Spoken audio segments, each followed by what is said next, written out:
The Indiana Court of Appeals is the second highest court of law in the state of Indiana. Today, that court resided in Washington, Indiana. News 10's Bureau Chief Gary Bryan tells us what brought the court to the small town and how it involves your kids.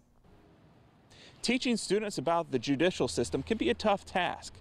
However, today, members from the Indiana Court of Appeals heard a real case here at Washington High School in Washington, Indiana, all the while being watched by high school students. Hundreds of students filled the auditorium inside Washington High School Friday morning. One of those students, Macy Brandenburg. It's such an odd thing to see something so important here in our high school. You know, like, this is a big deal. This isn't something that a lot of people get to experience. Appeals on Wheels is the Indiana Court of Appeals way of teaching students about the court system. But Friday's demonstration was unique. It was a real appeal. This gives us an opportunity to go out into the local communities around the state and hopefully provide an example through a live case. Today's case was Brian Harold Connor versus the state of Indiana. Real judges and real lawyers dealing with a real appeal, giving these students real-world experience. I think it's important for our kids to kind of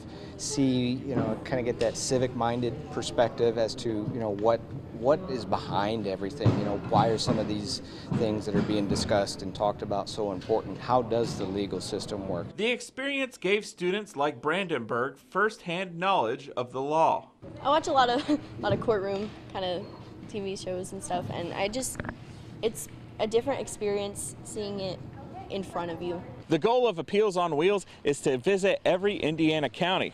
Currently, they only have about 10 more counties to go. In Washington, Indiana, Gary Bryan, News 10.